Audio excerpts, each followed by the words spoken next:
Hey, everybody, and welcome back after a long break to Curry's movie reviews. Today, I am reviewing Wicked. Wicked was released in 2024, and it's directed by John M. Chu, and it stars Cynthia Erivo and Ariana Grande, and it is, of course, based on the widely popular Broadway musical of the same name, and for all accounts, is a very faithful adaptation of the stage play. So I've seen Wicked on stage twice, both times in Dallas when it's come on tour. I don't feel like I need to explain the story as much if you're not familiar with Wicked. I guess I'll just say it's the untold story of the Wicked Witch of the West, which was the original title of the book. And it tells the story of the Wicked Witch, aka Elphaba, and her story of being misunderstood and looked down upon by the people around her just for being different.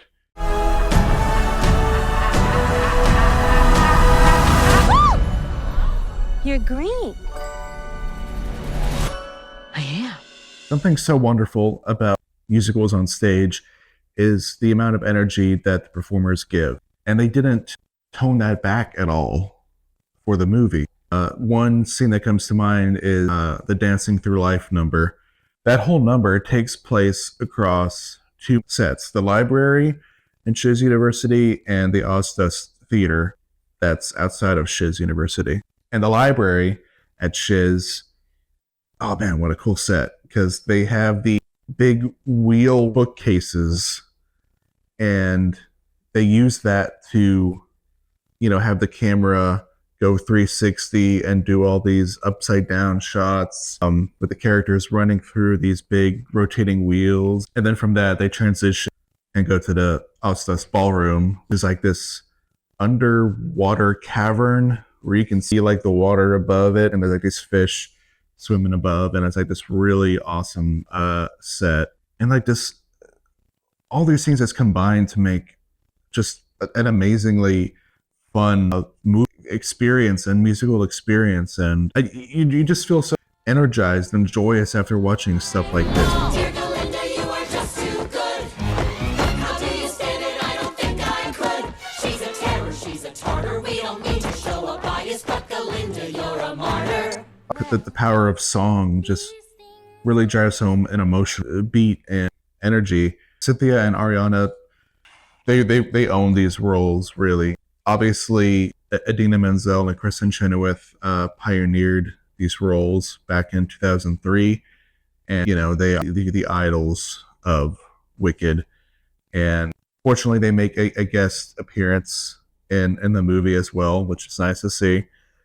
Cynthia and Ariana just do an amazing job in these roles. I can't say one is better than the other. I mean, Cynthia does an amazing job with Elphaba. She just has this FU energy to her, but as Glinda says in the Dancing Through Life, she on the outside, it may seem like she doesn't care, but she really does care on the inside of what people think of her, and Cynthia does a great job of portraying that.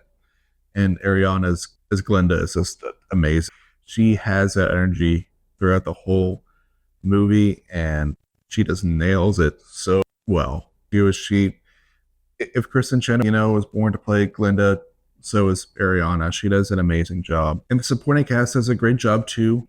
Michelle Yeoh is Madame Moore in the film. I think that was a really good pick for her. Michelle Yeoh is just kind of popping off ever since she was in Everything Everywhere All at Once. Jeff Goldblum as the Wonderful Wizard of Oz. Great pick.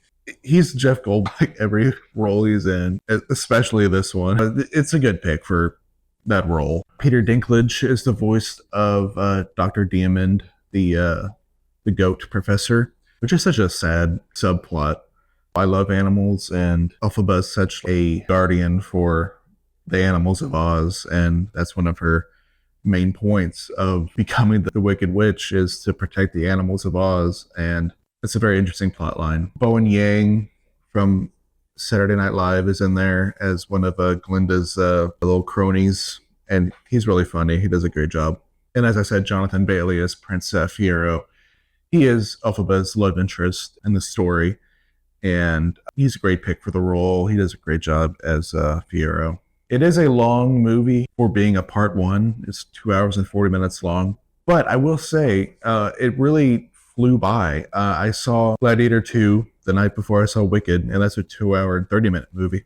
And I would tell you that Gladiator 2 is, it felt like it was at least 30% longer than Wicked. But that's just because of all the great musical numbers, and it's just a spectacle to look at. And it's just a lot more fun, obviously. So when a movie this long can feel like 40 minutes shorter than it actually is, I think it's doing a great job.